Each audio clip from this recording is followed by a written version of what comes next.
ఓం శ్రీమాత్రే నమః. ఛానల్లోకి స్వాగతం అండి. ఈ వీడియోలో మనం మిథున రాశి వారి గురించి తెలుసుకుందాం. మిథున రాశి వారికి గత 15 ఏళ్లుగా ఎదుర్కొంటున్న సమస్య ఏంటి?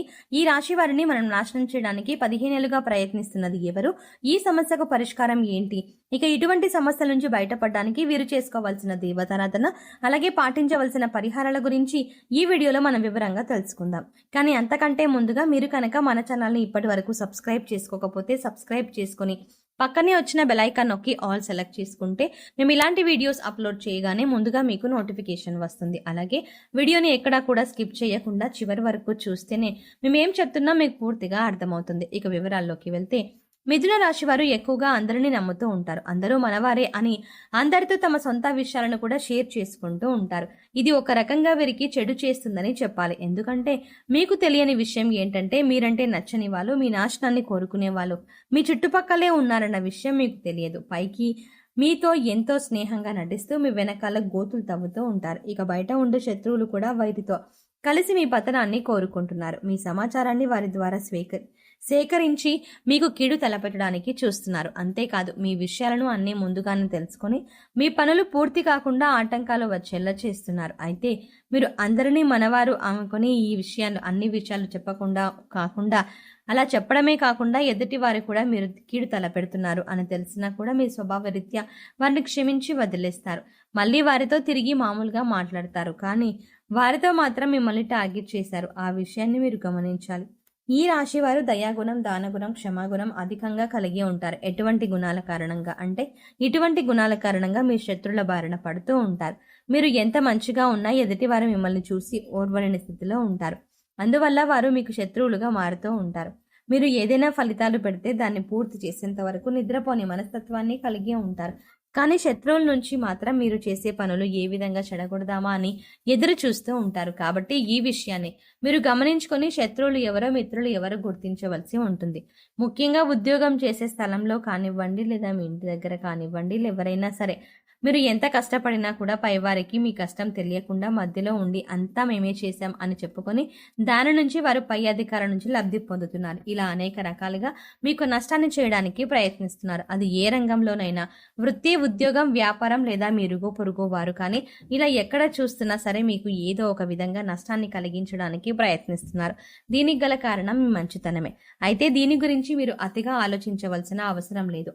అందరినీ గుడ్డిగా నమ్మకుండా ఎవరిని ఎంతవరకు నమ్మాలో తెలుసుకుని వారితో ఈ విధంగా ప్రవర్తించడం వల్ల మీరు అనేక రకాల సమస్యల నుంచి బయటపడతారు.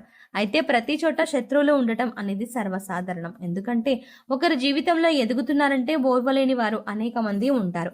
అది మన బంధువులు కావచ్చు, ఇరుగు పొరుగు వారు కావచ్చు, లేదా మీకు ఉద్యోగం, వ్యాపారం చేసే స్థలంలో కావచ్చు. కానీ కొంతమంది శత్రువులు మనతో డైరెక్ట్గా పోరాడితే మరికొంతమంది స్నేహితుల్లాగా నటిస్తారు.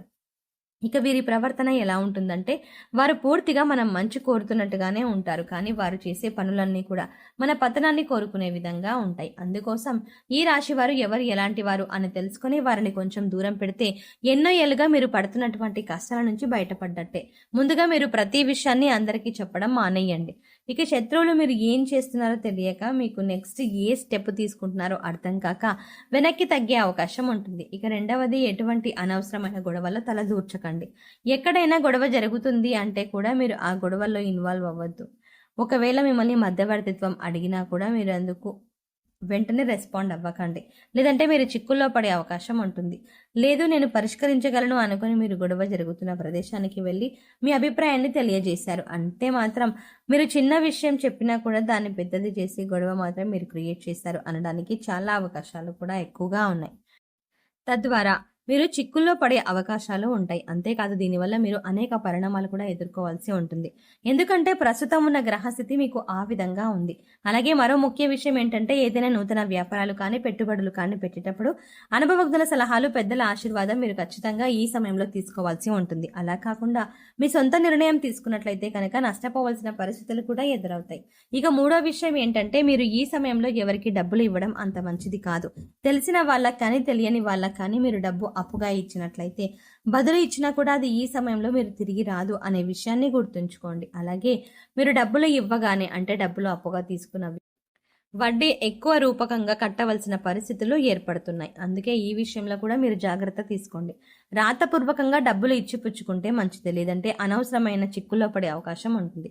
ఇక ఇటువంటి సమయంలో కూడా మీ శత్రువులు మీకు ఏ విధంగా ధన నష్టం కలిగిద్దామా అని ఎదురు చూస్తున్నారు. ప్రస్తుతం పరిస్థితి అంతగా బాగోలేదు కాబట్టి ఈ జాగ్రత్తలు తీసుకోండి. మీరు ఏ విషయాన్ని ఇతరులకు చెప్పకూడదు. అంటే మీరు వస్తువులు కొనుక్కున్నా లేదా ఏదైనా ప్రయాణం తలపెట్టినా ఏ చిన్న అంశమైనా పెద్ద అంశమైనా సరే అది పూర్తయ్యేంత వరకు ప్రస్తుతం ఈ సమయంలో ఎవరికి చెప్పకపోవడమే మంచిది. ఎందుకంటే మీ శత్రువులు మీరు ఏం చేస్తున్నారో, మీరు చేస్తున్న పనిలో ఆటంకాలు ఎలా కలిగించాలి అని పూర్తి కాకుండా ఏం చెయ్యాలి అని, మిమ్మల్ని ఎలా నాశనం చేయాలి, మీకు ధనాన్ని ఎలా నష్టపరచాలి అని ఎదురు చూస్తున్నారు. కాబట్టి ఈ విషయాల్లో జాగ్రత్తగా ఉండండి. ఇక ఈ రాశి వారికి ఆరోగ్యం పట్ల పెద్దగా శ్రద్ధ ఉండదు కాబట్టి ఈ సమయంలో మీరు ఆరోగ్యం పట్ల తగిన జాగ్రత్త తీసుకోవాలి. మారుతున్న వాతావరణ వల్ల జలుబు, దగ్గు వంటి సమస్యలు ఈ సమయంలో వేధించే అవకాశాలు కూడా ఉన్నాయి. అందుకోసం ప్రతిరోజు కొద్దిగా గోరువెచ్చని నీరు తీసుకొని యోగా, వ్యాయామం, మెడిటేషన్ చేస్తూ ఆరోగ్యాన్ని కాపాడుకోవాల్సిందిగా సూచించడం అయినది. అలాగే ఎవరైనా కష్టాల్లో ఉంటే మీరు చలించిపోయే మనస్తత్వం కలిగి ఉంటారు. అంతేకాకుండా అందువల్ల మీరు ఇబ్బందులు పడుతున్నా కూడా ఎదుటి వారికి సాయం చేయాలి అనే ఆలోచనను అధికంగా కలిగి ఉంటారు.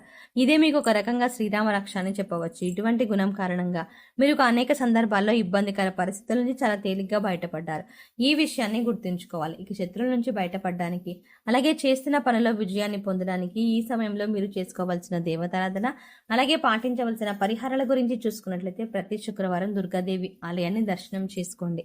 వీలు కాని వారు ఇంట్లోనే అమ్మవారి దగ్గర దీపం వెలిగించి దుర్గాదేవి స్తోత్రాలు చదువుకోండి. ప్రతినిత్యం సంకటనాశన గణేశ స్తోత్రాన్ని చదువుకోవడానికి ప్రయత్నించండి.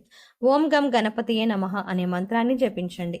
ఇలా చేయటం వల్ల మీరు తలపెట్టిన పనుల్లో ఆటంకాలన్నీ కూడా చలించిపోతాయి. దుర్గాదేవి మిమ్మల్ని శత్రువుల నుంచి కాపాడతారు. ఇక ఈ సమయంలో మీరు పాటించవలసిన పరిహారాలు చూసుకున్నట్లయితే అనాథ పిల్లలకు, లేని వారికి అన్నదానం చేయండి. కనీసం ఒకరికైనా కడుపు నిండా భోజనం పెట్టండి.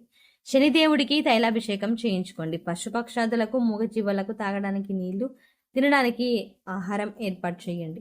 మిథున రాశి వారు శత్రువులు ఎవరు, వారు మీతో ఎలా ప్రవర్తిస్తారు, మీరు ఎటువంటి జాగ్రత్తలు తీసుకోవడం వల్ల శత్రువులు దాడి నుంచి బయటపడవచ్చు. అలాగే ఈ సమయంలో మీరు చేసుకోవాల్సిన దేవతారాధన, అలాగే పాటించవలసిన పరిహారాల గురించి ఈ వీడియోలో వివరంగా తెలుసుకున్నాం కదా. ఈ వీడియో మీకు నచ్చినట్టయితే లైక్ చేయండి. అలాగే మీ ఫ్రెండ్స్ అండ్ ఫ్యామిలీ మెంబర్స్లో ఎవరైనా మిథున రాశి వారు ఉన్నట్లయితే వారితో ఈ వీడియోని షేర్ చేసుకోవడం మాత్రం ఎట్టి పరిస్థితుల్లో మర్చిపోవద్దు. కానీ అంతకంటే ముందుగా మీరు కనుక ఇప్పటి వరకు మన ఛానల్ని ఇంకా సబ్స్క్రైబ్ చేసుకోకపోతే వెంటనే సబ్స్క్రైబ్ చేసుకోండి. అలాగే పక్కనే ఉన్న బెల్ ఐకాన్ని క్లిక్ చేసి అందులో ఉన్న ఆల్ అప్డేట్ని సెలెక్ట్ చేసుకోండి. అలా పక్కనే ఉన్న బెల్ ఐకాన్ని క్లిక్ చేసి అందులో ఉన్న ఆల్ అప్డేట్ని సెలెక్ట్ చేసుకోవడం ద్వారా మేము చేసే ప్రతి వీడియో అప్డేట్స్ మీ మొబైల్కి ముందుగా నోటిఫికేషన్కి అందుతుంది. మరో చక్కటి వీడియోతో మళ్ళీ కలుద్దామండి. ఓం శ్రీమాత్రే నమః.